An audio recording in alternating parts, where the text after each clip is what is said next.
You've done it. Brilliant. Okay, so so this is going to be a very interactive session, and what I'd like you to do is to be able to respond when I ask you a question. Just type it in the chat group or raise your hand with the reaction if you want to ask me something.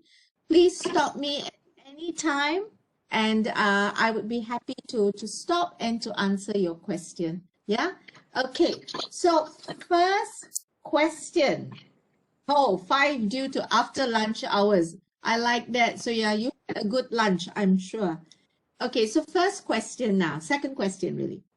So tell me what your level of written English is, and don't be afraid, don't be nervous, don't be shy. This is not to judge anyone. On a scale of 1 to 5. 5 being you are fantastic, you love to write, you're a champion. 4, you like to write, but there's some areas that you want to improve. 3, a little bit average. 2, you feel like you've got a lot to learn. And 1, you don't really like writing. Okay, I see some 3s, some 4s. Yeah.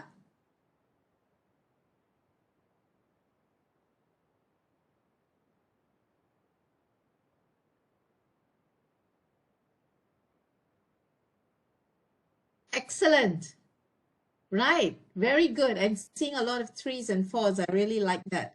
I believe that the moderator was supposed to introduce me, but I was very excited when I saw everybody on board and I wanted to start first. So Farah, I'm really sorry about that.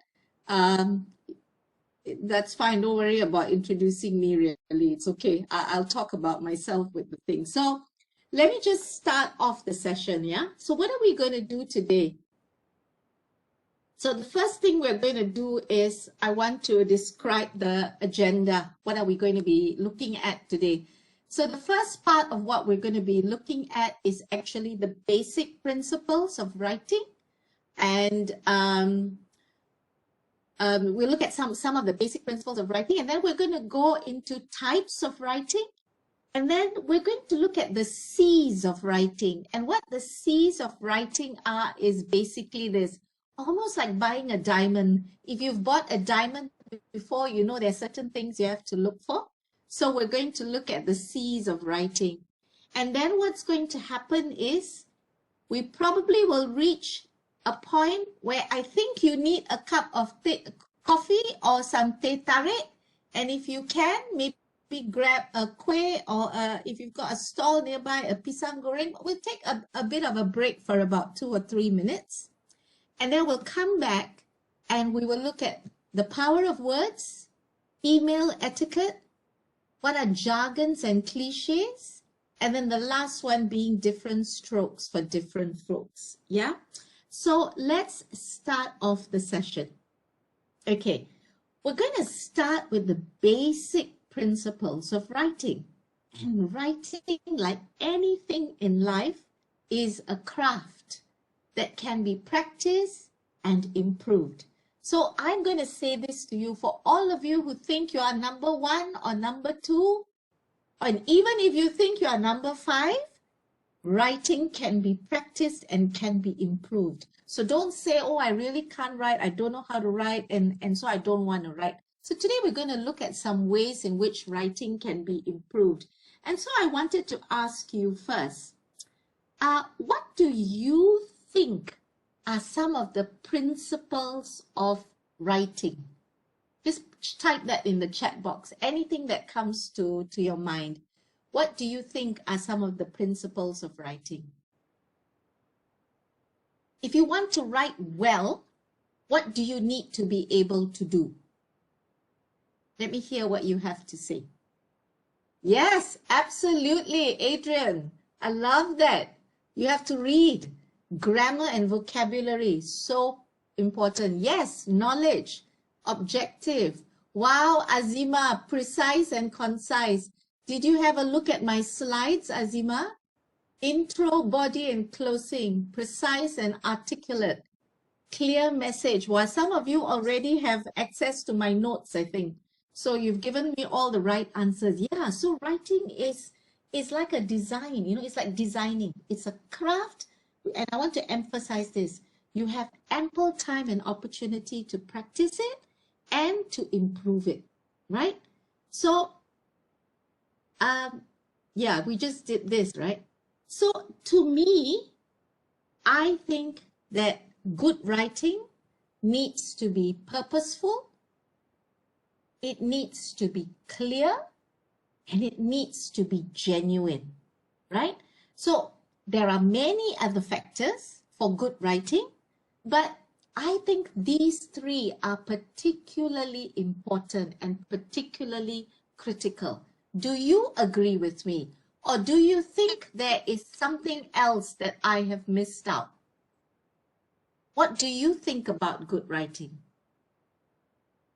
When you look at good writing, how do you say that something is good? When you read something, what makes you go, wow, that was really well written?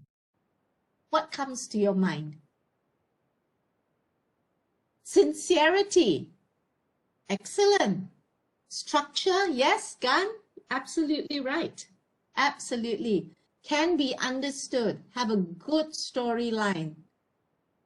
You guys are so good. I don't know what you're doing here on the session. You're so good. Flair, awesome, understandable. I'm just loving the answers coming. Okay, I'm going to go to the first one.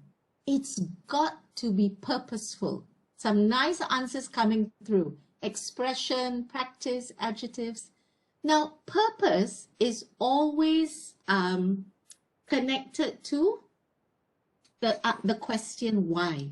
So good writing must be purposeful. There must be one point that you are trying to make. Not 2 or 5, just one. Yeah? And when you want to make that one point important, the reason for your writing, everything you put into your writing will affect it. Your tone, your attitude, your words, even the title of what you're writing is so important. So every word you use, every sentence you write, yeah, every paragraph should be in service to that one point that you want to make clear. So have a reason for writing. Have a reason for everything that you want to put into your writing. Ultimately, you've got to ask yourself this question. Is this necessary? And why am I including it in the writing? And if it is not necessary and it doesn't support the decision for you to write, then you must leave it out. Okay? So writers, I've taken this extract from this book by William Zinzer called On Writing Well.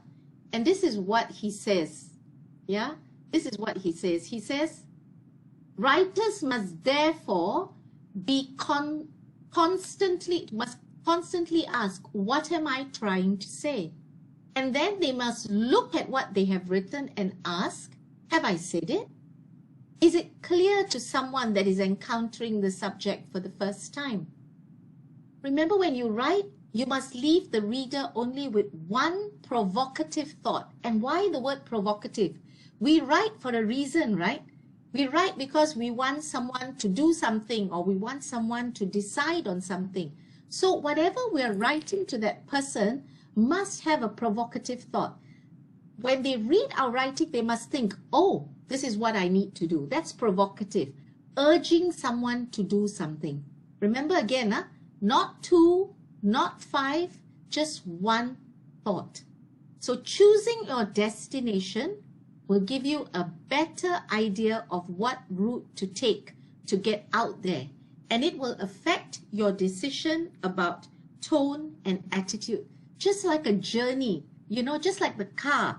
We don't get into our car and say, oh, I'll just drive around today. Let me just go anywhere. No, you always have a destination where you want to go. And once you have a destination, then you know No, do I drive at this speed? Which route do I take? Do I take the highway? Do I take a place with no toll? So those are the things we're going to be looking at, yeah? So this is what William Zenzer talked about in his book, and I would encourage you to look for this book. It's a really, really good book. Now, the second thing that you need to do about writing. So writing is purposeful, it is clear, and it is genuine. If we looked at the first slide that I have. So what do we mean by clear? And I saw these exchanges coming in the chat. I saw the word precise and I saw the word specific.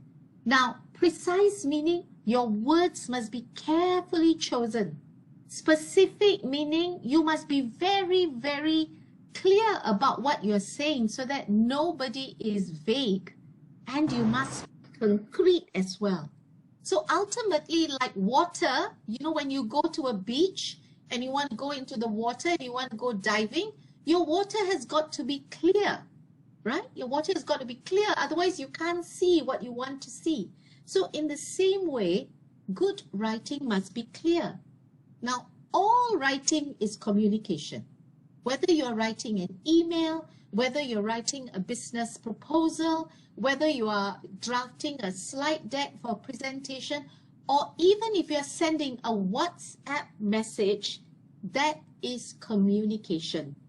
And because it is communication, there must be clarity. There must be clarity.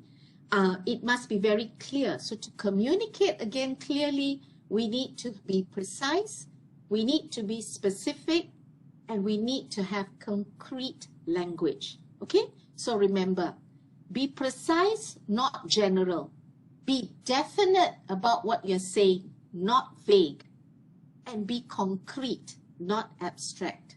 And you'll be thinking, oh, you're saying so many things, but what I want to say to you really is clear writing must be simple and easy for us to understand.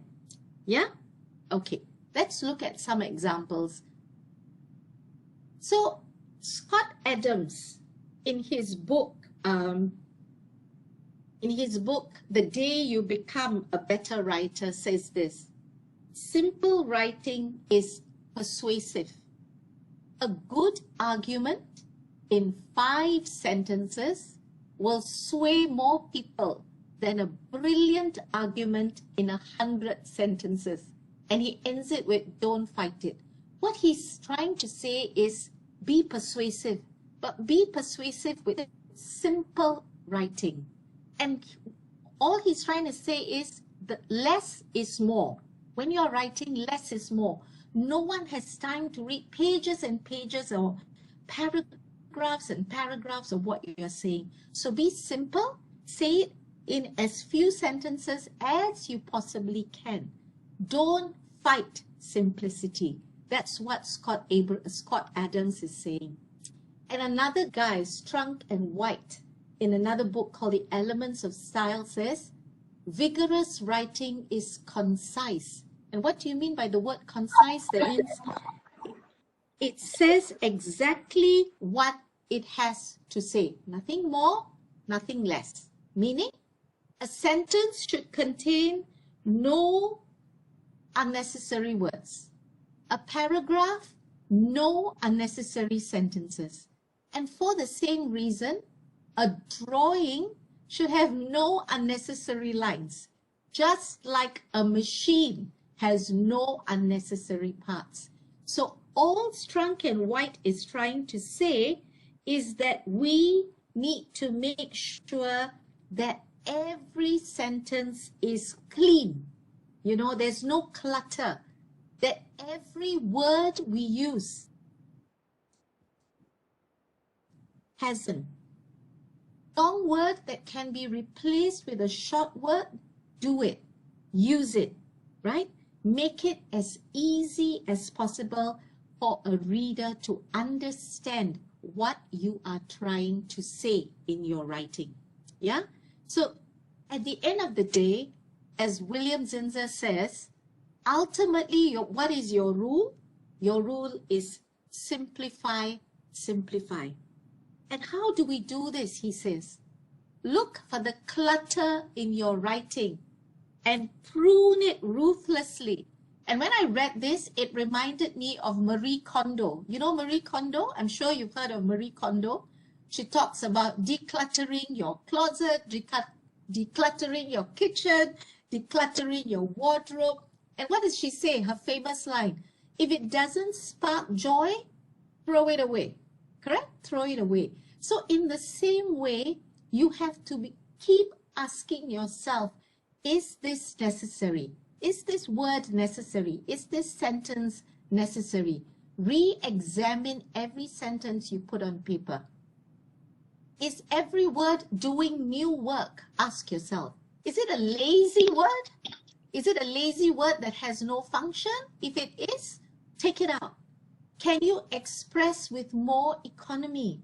If you've got a long sentence of 15 words, can you snip down your sentence so that it's shorter and easier to understand? Don't put anything pompous or pretentious or faddish, meaning trendy. So try not to use, very big, sophisticated words. People are not impressed by that. People are only looking for meaning. Okay?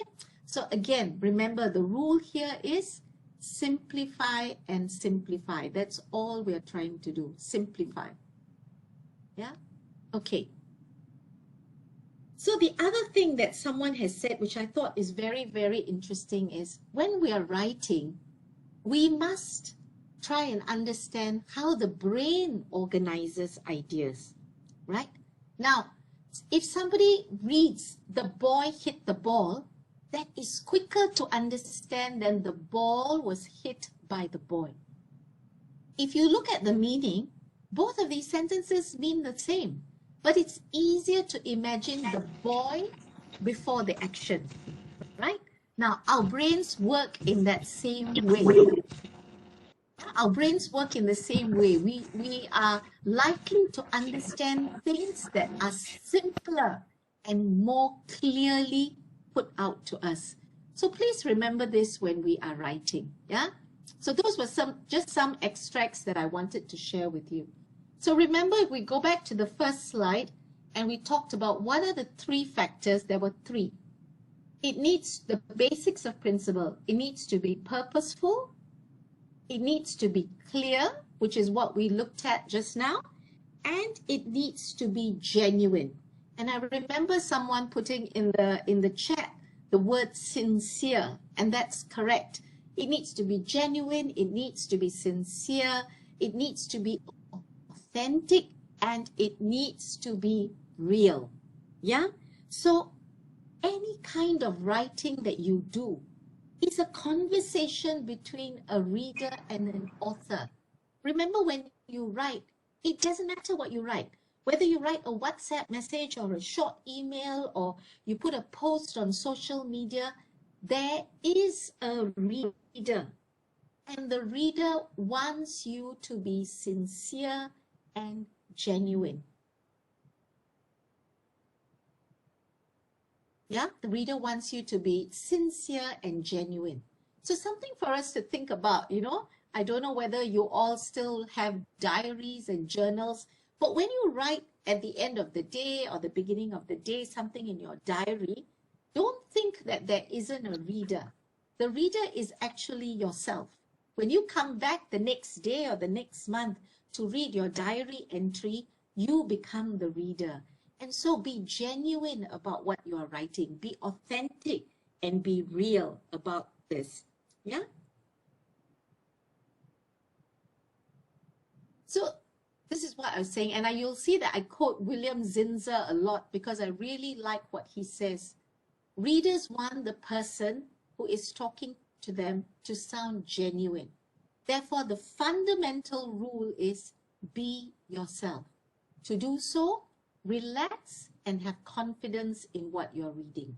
But having said that, remember that confidence also comes from practice, practice, practice. So you can't be confident if you don't have the knowledge and the know-how. But once you have the knowledge and the know-how, You've got to learn to relax and to be yourself. Don't try to imitate someone else's style. Yeah? Now, this is really important. Never say anything in writing that you wouldn't say in a conversation. Now, remember this. This is the real rule. If you're not going to say that to the person face to face, don't say it in writing. Don't hide behind your writing. Some people like to send text messages when they're angry, right? Remember this, yeah? Very important rule.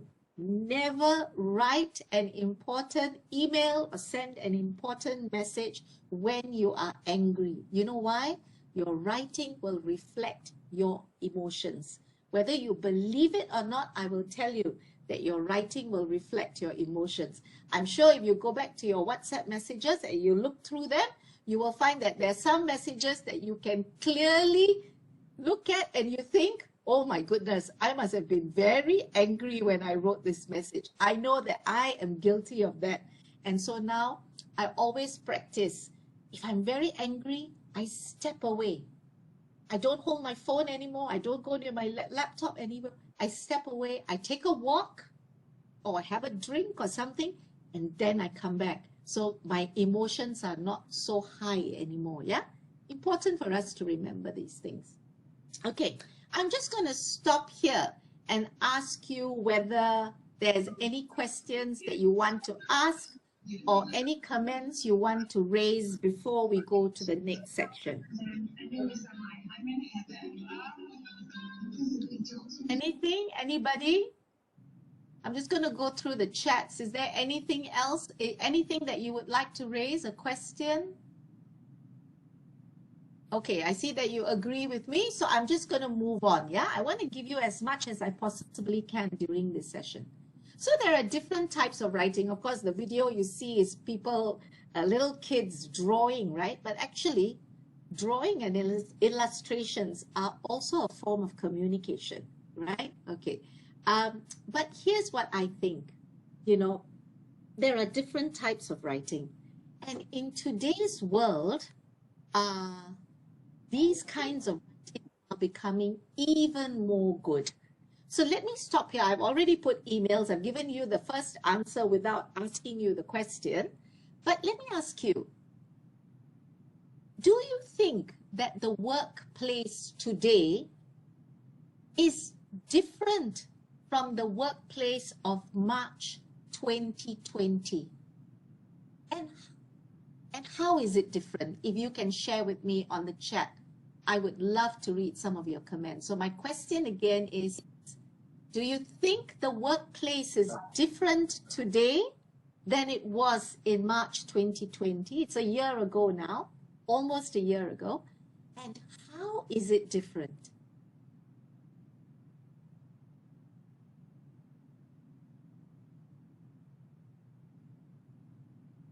More online interactions, yeah, very different. Communication is less, that's interesting. Working from home, COVID-19 has changed the landscape. Work from home, social distancing, yeah. Yeah, less face-to-face, no more face-to-face, exactly, yeah. So can I ask you a question? So some of you say communication has changed. What has changed in communication? What's happened now? Exactly. Muthu Palaniappan, absolutely. We can't meet the persons directly anymore. Yeah, it's more virtual, online, and absolutely, Azima, writing has become the main way we communicate now. The importance of writing is absolutely spot on. Communication through online, more structured. Everyone is familiar and used to the new norms. That's true. It's been a year now, right? We're all getting used to the Zoom, and this is my first time I'm doing it on WebEx, but we're all used to this. Okay, so let's move on to emails now. So I realize that fundamentally the biggest change I've seen, I'm working from home as well, is the volume of emails that I write and receive And some of the emails are so long, right? So long, and so many emails in a day. But why is it so important now? Emails have become the most important and common type of business writings today. As you rightly put out, they have replaced face-to-face interactions. So now what's happening is, if earlier you used to have the opportunity to present in person, you now have to do it via an email. And they've become so common and so... Something's happened? Can you still see my slides? We can't see your slide. You want me to share for you? No, I'll do it. I don't understand because just give me a minute. Farah, why don't you do that? Yeah, I'll share, but you actually can control it also. Hold on. Give me a second, yeah? Brilliant. Okay. Okay, sorry, yeah, madam, I will interrupt. Dear participants, when you come in, make sure you the mic is on mute and do not share anything, yeah?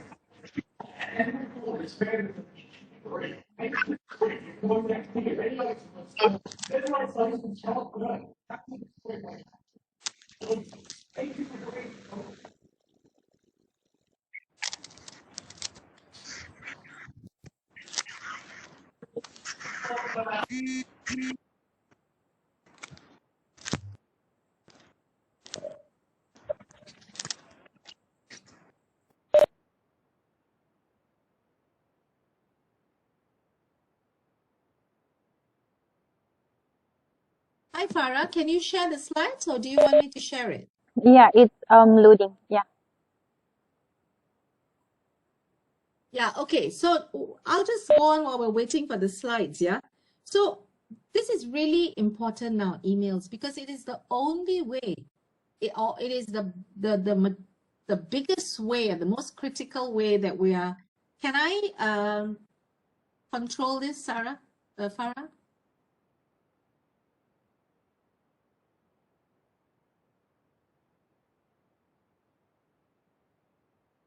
Sorry, folks. My bad.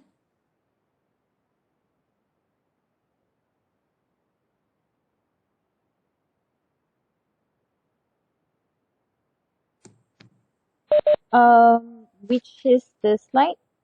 The one that says emails. I'm trying to see what number. It's number 19, if you don't mind.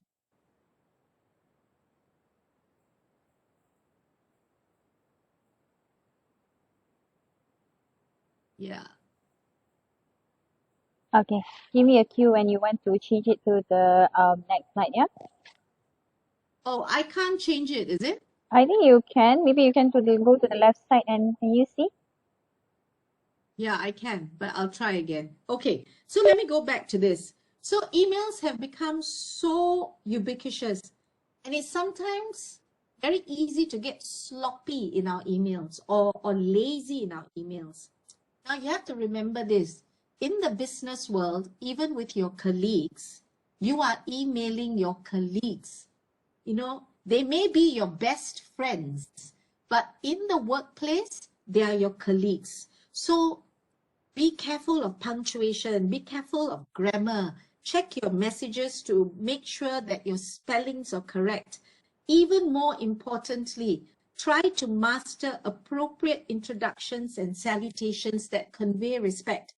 I know sometimes we think, oh, I'm emailing my friend, so I can just say, you know what, hey, how are you doing, or whatever. You know, you make your email so overtly friendly because you think that that's your best friend and it's okay. But what we don't realize is that same email could be forwarded to someone else, and then it doesn't become right anymore. So it doesn't matter who you're emailing to, doesn't matter what authority or status or designation they have in your organization. Make it courteous, make it respectful. Yeah? Okay? So I'm going to try and move to the next slide, Farah, otherwise I'll need your help. Can you move it for me? Okay. The other one that we need to write a lot in the business world now is reports, right? And the thing with reports is sometimes um, reports are tedious to write. They are some of the most difficult things to write. I don't enjoy writing reports. I don't know if you enjoy it, but if you think back to school, I know it's going a long time ago. Do you remember writing reports in school, and what kind of reports did you write? Anybody? Any reports that you wrote in school that you can remember? Yes. Lee? Yeah, the lab reports. I remember those lab reports. Yes, yes, that's right. And everybody only remembers the lab reports, assignments. Yeah. What about those book reports? Did you ever write those book reports? Or do you have children who have to write the book reports? They go to the library, read a book, and then they've got to write a book report. Yeah. So we've all done this actually. We've done this in school, and now we need to do it at work as well. And it's something that we don't really enjoy doing. And the reason is, yes, Nilam, Laila, exactly, program Nilam. Yeah. The thing is, reports are very objective, right? And they need to be absolutely correct. You can't, the Malay word is, I'm sorry I have to use a Malay word. You can't kelentong your report, right? You can kelentong your essay for English, but you can't kelentong your report. 2 plus 2 is always going to be 4. An increase in sales is always going to be an increase in sales. You can't go anywhere around it. So the most important part about writing reports is you've got to learn how to write objectively. You can't sprinkle salt and curry powder and, pepper and all that and make it seem even tastier. You can't change the flavor of a report because you've got to be absolutely professional. No personal opinion. Absolutely, Nitya. You cannot write a report without the research. And this goes back to what someone said in the beginning. I believe it must have been Adrian. Tell me if I'm wrong. But when I asked you, what did you need to do to write well? You said you need to read. And that's where the research comes in. When we write, planning and research are critical things that we need to do when we are writing a report. Yes, the copy and paste. I'm thinking about the Nilam. I must share with you something. I used to be a teacher. So one of the ways that they cheated with the Nilam would be that they would copy what is on the back of the book into the report. So that was the way they got all the many numbers of books. Yeah, correct, Adrian. I remembered that you said that. Okay, Farah, if you can just go on. I love some of the chats coming through. Same sentence, just change the figures. Yes. Can we go on to the next slide, Farah, if you don't mind? Yeah, newsletter. Oh, no, newsletter. What I wanted to say to you is some of you who are here, maybe those that are just out of college and university and you're looking for a job. Some of you may be people who are working. I believe I've not looked at the survey yet. Some of you may have been retrenched or you're out of a job and you're trying to think, how can I get back into the workspace? And I want to encourage you to do two things, whether you still have a job or whether you are looking to enter the workplace for the first time or re-enter the workplace, it is important for us to change our mindsets about what we can do or what we used to do. The world is very different today, and like you, every day, I ask myself, what can I do differently to retain my job? Because there's a long queue of people wanting these jobs, right? And so this is a time for us to reset what we are thinking. So if you've never written a newsletter in your life before, never actually put together a newsletter, these are some of the things that perhaps you can start thinking about. so that when you want to re-enter the workplace, or when you want to show that you have a new skill, you have a value add for your workplace. And that is what the workplace is looking for. People with value add. People who are willing to try and do what they've never done before, right? So one thing that you might be able to offer your organization is to write a newsletter, because you've said before, we can't meet people anymore. We can't go out like we used to do. So how do we do this? How do we communicate information to our clients or to our customers or to our board of directors or to our stakeholders? Through writing. And you know, not everybody wants to read things in the same manner. So think about it. Everything has changed. Today, when we go out, we put on a mask, right? We go to the grocery store, we come out, we wash our hands. Anybody comes very close to us, we say, hey, hey, hey, keep the distance. So we've learned to do things so differently to survive in real life. We must have that same change mindset when we go into the workplace. So ask yourself, what can I do differently? You know, yeah, so think about newsletters and think about how can you make this newsletter different? Instead of sending out a normal email blast, how can I send out an interactive newsletter that's got media, that's got a video, that's got an audio? All I'm saying to you is suggesting new things. So why newsletters? Many companies send out newsletters. Sometimes if you are if a company is very on it, they may do it monthly or quarterly or half yearly or maybe yearly. Now, the thing is think about writing a newsletter. Think about writing a newsletter and impressing your current boss so that they'll say, wow, actually, this is really good. I didn't think that, I'm just going to pick a name, the first name. I didn't think that Azima can do that. Wow, this is really great. Hey, Azima, what about doing a newsletter for our staff? Now, you see, you are positioning yourself as somebody who's not afraid to try something new and who's willing to learn a new skill. And this is important in today's modern workplace, yeah? Very, very important. What I like about newsletters is that it's fun. It gives you an opportunity to innovate, to show some creativity and some fun as well. So think about it. Farah, can you put on the next slide for me, please? Yeah, this is another thing that's very important, press releases. Now, those were the days when we had press releases for a new product or a new survey or some new change that the company is going through. They would call people to a town hall and they would, have press media kits and the journalists would come. But today, again, in the online world, you need to write a press release, okay? So press release meaning information that you give out to the press to make a formal announcement about something new that's happening. Maybe you've got a new board of directors. Maybe you've got a new CEO. Maybe you've rebranded your company. Now, step into the space. Tell your boss, I don't mind doing this. I don't mind doing this press release. I've been doing a bit of research and this is something that I would like to do. So press release is something that you can do as well. Yeah. There are many options on the internet where you can learn all this stuff.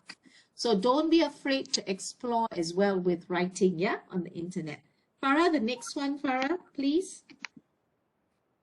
I don't know whether you can see the full slide. I can't. But meeting agendas. Now, let me tell you something. People hate meeting agendas, right? How often, and people hate meetings. Most people don't like meetings as well. How often have you gone to a meeting that is very long?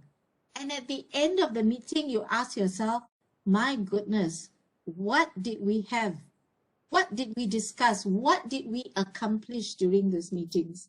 And one of the reasons why this happens is because we don't have an agenda. Or when we have an agenda, the chairperson doesn't follow the agenda and he's talking and talking and talking away.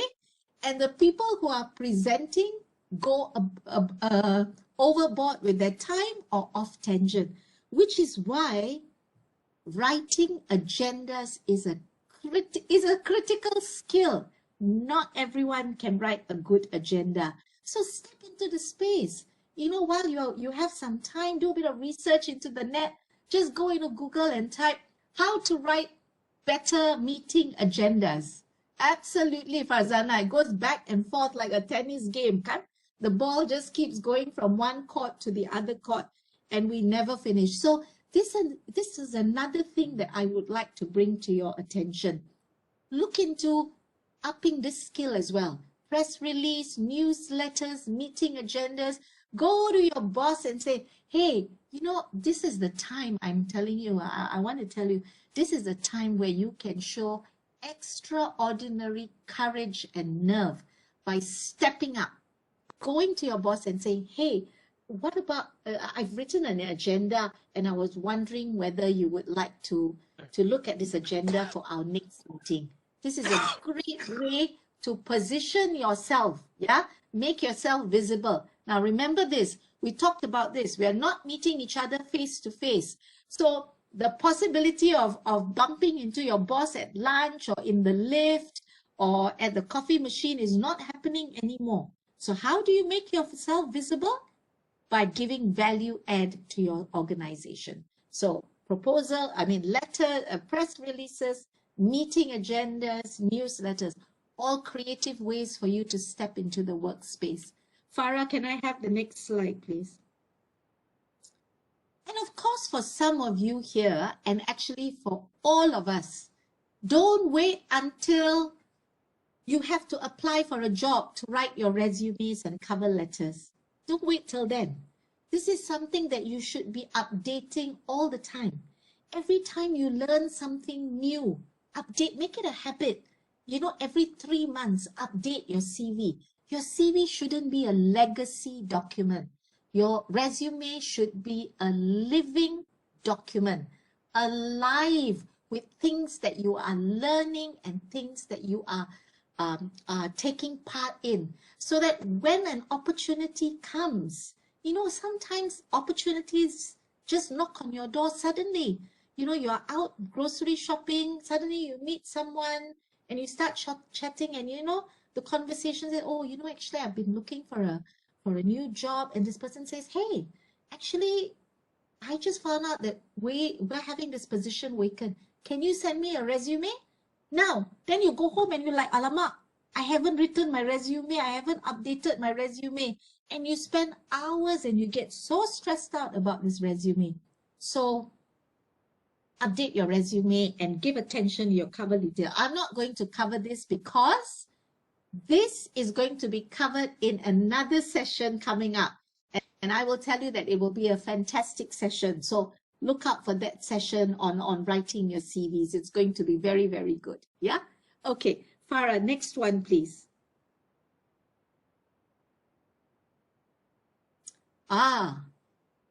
Complaints. Everybody loves to complain, you know, especially now when they have so much of time, all working from home so they can complain. Where do you see the most number of complaints? Can you tell me?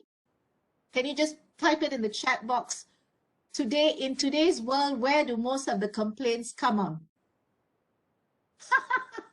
In Parliament. I love that. Parliament tak bersidang kan?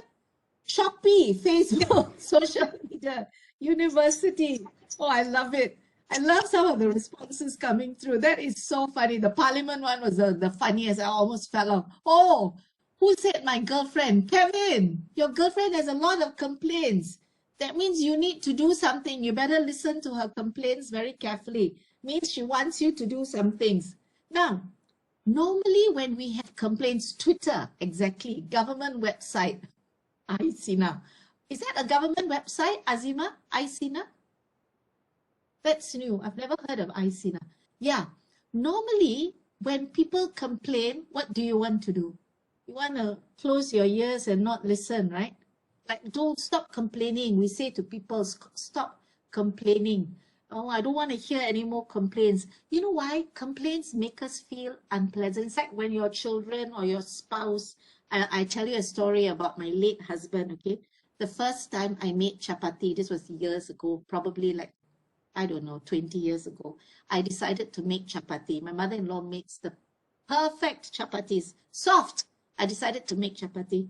And then when he came to eat, he looked at the chapati, he tried to break it, and he said, your chapati is a bit like a biscuit, huh? But the way he said it was so good. I said, I'm never making chapati for you again. And I never did. You know, we are very, it's very hard for us to respond to not chapatis, but to complaints. Because when people complain, it means they are not satisfied with what we're doing, or they are not happy with what we're doing. But we need to look at complaints from a different angle. Complaints are it's annoying, of course, but it's an opportunity for us to do it better. Yeah, it's an opportunity for us to up our game. Sometimes we don't see what we are doing wrong. We don't. It's like writing, you know. You write something and you think, oh, but it's so perfect. I'm such a good writer. But you give it to your friend to read, your colleague to read. They read it and they say, hey, actually, this word needs to be changed. Or they'll spot some errors, right? And the first thing is you feel, oh my goodness, I don't want it. But actually, that's a good sign. Because when you do something continuously all the time, it's very difficult to see what you're not doing well. So complaints is another thing we need to be looking into in terms of writing. How do you respond graciously and professionally? I love that question. What is the difference between ranting and complaints, madam? I think ranting is just, you know, I'm going to just give it off. You put me in a tough spot, but I'm going to try. I think complaints are valid. Something has been not right or not unpleasant. And with a complaint, people are actually highlighting it to you so that because they want you to do something about it. Ranting is just, I just want to say something, okay? I just want my voice heard. I'm going to do a video and make it viral. But actually, they just rant. Sometimes there's nothing constructive or concrete coming out of the rant. That's my take on it, Sharifah. Wahida, I hope it makes sense. Firdaus, yeah, feedback is the same. I want to tell you something. I used to be so afraid of feedback. Every time somebody came to me and every time my boss came to me and said, Liz, can I give you some feedback? I'll be like, oh my goodness, what have I done wrong this time? But actually, feedback can be both, right? Can be positive. And even if the feedback is negative, oh, bless you. Whoever it is that sneezed, bless you. But sometimes feedback, when it is negative, also gives us an opportunity. And I want to share this with you. Sometimes we say that feedback highlights our weaknesses. I want to give you a mindset shift. Don't look at it as weaknesses. Look at it as growth opportunities. So when someone tells you that something was not right, don't take it as a weakness. Say, how can I grow into this? What opportunity is there here for me to grow and to learn and to be better? Then you won't be so pressured or upset by feedback. So that's just straying a little bit from things. The thing about writing feedbacks to complaints is you must, even though you're upset and angry about your customers saying these bad things about your product and your service, you still need to be gracious, you need to be professional, and you need to show empathy for whoever is complaining. So the first part of your written thing should say, we completely understand what you have gone through. I empathize with what you went through. Always start your response by accepting their complaint graciously and empathizing with them and apologizing as well. Razital, you are so right. Let me tell you, the word sorry is the most underrated word. And you can see a lot of examples on the internet of how some top CEOs have taken the opportunity to respond to a complaint personally, apologized, and immediately all the hoo-ha is gone. Suddenly the hoo-ha, what went viral about the complaint shifts to what went viral about the way the CEO or the management responded to that complaint. So think about that. This is another area I want to tell you. This is another area that not many people respond very well, even on social media. How do you respond to a complaint on social media or on Twitter? How do you do that? How do you put out a sentence or a response that is gracious, professional, that has empathy in it, but also shows that you are going to take action on it? That's very important. At the end of the day, what people want when they complain is they want to see your response and how you are going to make things better. Okay? Farah, can we go to the next slide, please? Okay. Yes, absolutely, Azima. We should be thankful to people who are willing to give us the time for constructive feedback. Absolutely. Farah, can I go to the next slide, please, if you don't mind? Yes, the 10 C's. I'm going to ask a very silly question. How many of you bought a diamond before? Or how many of you have gone shopping with someone to Habib? Wow, Adrian. Did you buy a nice diamond for your girlfriend or your wife? Nope, never in my life. Me too, never. Only imitation ones. Yeah, I'm not rich as well. Yep, me too. Yes, for proposal. Wow, Adrian, fantastic. Someone bought for his wife. Hubs brought for me. Woo. Black diamond in tea life drink only. I love that. Wedding, yeah, it's too expensive. Don't bother. But you know, when you want to buy a diamond, of course, those of us who have never bought a diamond, I've only read about it. There are some things that you need to consider. They call it either the 4 C's or the 5 C's. I can't remember. Does anybody remember what are the C's for buying a diamond? Too expensive, Rogaya, very true.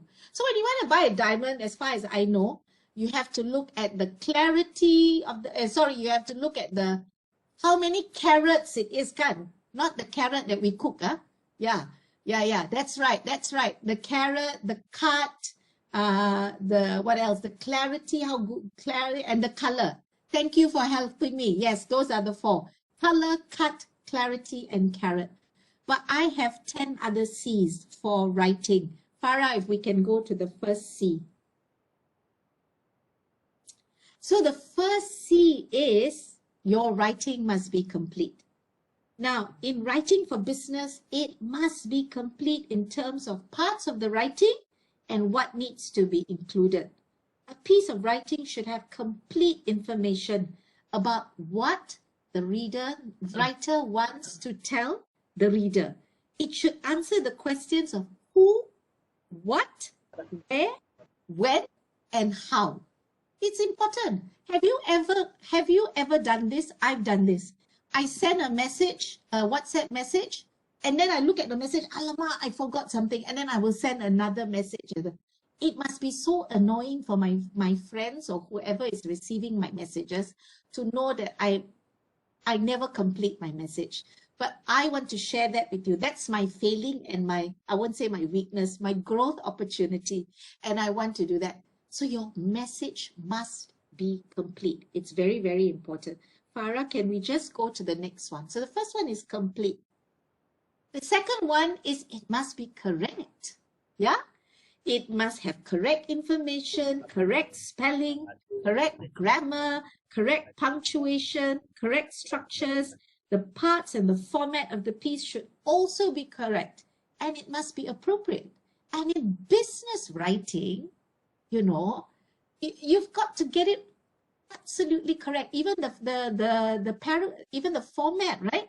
If you're writing a proposal, you've got to make sure that the format is correct. If you're writing a job application, a cover letter, you can't sign off your letter with lots of love and hope that you'll get the job, right? Yeah. So that has to be so correct in every way. Farah, can we go to the next one, please? Yeah, y'all say I'm so energetic, huh? At 4 o'clock, I'm going to go and have a nap because I'm so tired. I tell you, this virtual training, you've got to be, otherwise I will lose all of you. Okay. And then the third one is you've got to be concise. And in business writing, we talked about this earlier. Nothing extra. No extra or unnecessary information that's going to confuse the reader. Remember, just tell them what they need to know. That's all. And just what they need to know. Farah, next one, please. Yeah, you've got to be coherent. Absolutely. Raziatul, be straightforward. Don't take the highway. Don't take the lorong belakang and all that. Yeah? Okay, take the highway. So be concise. Also be coherent. The content must be in order for the reader to be able to understand you easily. It must be in order. And we're going to look at a little bit of this. I hope we have time. It's like when you're driving, you know, you want your signboards to tell you where you're going. But we know that in Malaysia, our signboards, first you will see Ipoh 10 kilometer, 100 kilometers or 50 kilometers. And then the next signboard, you won't have Ipoh on it at all. So when you are writing, be coherent, you know, step by step. Always from simple to complex. This is very important. So coherence is important. Next one, please, Farah. I'm so sorry I have to keep saying next and next, yeah? And then it's got to be clear. What do we mean by clear? We talked about it earlier as well. Reliable and important information only. It has to be very clear. No fudginess, no ambiguity, not vague. Clear, straightforward again, to the point. Let it be reliable and valid information and very, very important information. Next one, please, Farah. And you've got to be considerate. Huh? Doesn't mean that, you know, when I say considerate, have a professional tone. And we're going to talk about this later, the importance of thinking about the reader when you're writing. Yeah. Oh, I love that, Hilary. Writing is about a window pane from George Orwell. I love that quote. So maintain a professional tone and show respect to the receiver or the reader. Ensure that the language accompanying the piece of writing is appropriate and reflective of the reader. So if you're writing to the CEO, don't say, hey, boss. Although maybe in the corridor or in the lift, you may say, he may be your friend and you may say, hey, boss, how are you today? But in your writing, you've got to be considerate and give him the courtesy that's due. Next one, Farah, please. And your tone has got to be conversational. And this goes back to what Hilary just put there. Writing is about a window pane. And you know what a window pane is? It's about opening the window pane and getting an entryway out, right, into the world. That's what writing is. It's all about connections. So use language that the receiver or the reader will surely understand. So, you know, we talk about this later. Don't use a lot of jargon and cliches and terminology that your readers won't understand. Make it conversational, as layperson as you possibly can. Next one, please, Farah. Oh, this is very important. And we talked about this under clarity as well. Be specific. So it must be concrete. So in writing, make sure that all the important information is given and is specific. So I'll give you an example. When you're writing and you put someone's email or phone number for contact purposes, make sure you check that it's a valid email address, that it's a valid phone number. Very easy to type 8 instead of 3. These are small little things. They may be typos, but they're very, very important, yeah? Okay, so the other thing to remember is if you are including, and because we write so much in the virtual world today, sometimes we include hyperlinks, right? We find a very important link that we think is useful and we want to send it to our friends. When you copy that hyperlink and put it into your document, test it before you hit send. Because sometimes when you copy and paste these hyperlinks, something happens to them and they go into this page. I know you've heard this, you've seen this page 404. The page doesn't exist anymore. I want to just read what Hillary has written in the chat. Ernest Hemingway at one time was interviewed by an American broadcaster. What is the most scariest thing that you ever had? And he said, a piece of blank paper. Okay, because that meant that there was nothing on it and he'd have to start writing or start interpreting, right? Oh, that's very good. Thank you for sharing that. Can we go to the next one, please, Farah? Courteous, yeah. Nothing like courtesy. Courtesy is not only when you are speaking to someone. Courtesy even comes across in your writing. So be polite. You know, I want to tell you something. I want to share something. A few extra seconds or an extra minute that you spend to add in courtesy is going to go a long way. You know, so whenever you write something, wrap it up with politeness and courtesy and respect. It will go a long way. Next one, please, Farah. And you've seen this before, the acronym SMART, and I know you thought that, you know, this is only for objectives, but actually your writing must be credible as well. So think about SMART. It must be specific. It must be measurable. If you want a response from someone and it's urgent, say, could you please respond in 24 hours or in a week's time, but be measurable, be attainable. If you're writing to ask someone to do something, make sure that it's achievable by that person. Make sure it's realistic. Don't ask for the moon, yeah? And make sure it's time-bound. Give them a time frame, yeah? And measurable, meaning give them the scope of what they need to do. It must be something that's measurable. So this is if you're writing more professional proposals and stuff like that. And can we go to the last one? I think it's a repeat slide, actually. So I'm so sorry. Okay, let's test. Let's do a bit of a test. Farah, can you go to the next slide? Okay, so you've heard all my C's.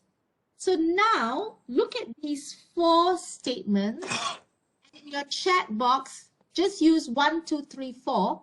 Which one is an example of courteous writing?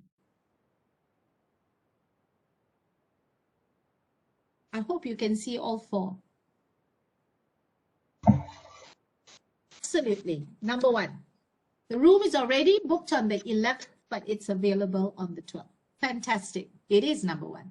Farah, can we go to the next one if you don't mind? Well, Farah, she's my cursor today. How should you structure your document for easy reading? 1, 2, 3, 4, 5? Sorry, 1, 2, 3, 4.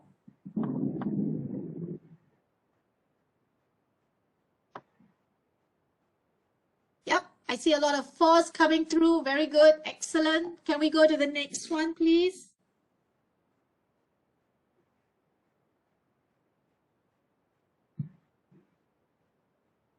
Yeah.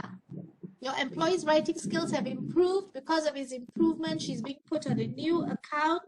Considering coherence, which of the following is most effective to inform her? 1, 2, 3, 4. Yeah, it's 4 as well, right? Okay. Farah, I'm going to move on because I realize it's 3:07 and I want to give them a little bit more. So can you go to slide 49 first? And can everyone tell me whether you need a 1-minute break? Do you need a 1-minute break to grab a cup of coffee or a glass of water? If not, I'm going to continue. 2 minutes? No need? Or somebody said yes. Okay, let's just do 1-minute break, okay? Farah, is that okay if I give them a 1-minute break? All good.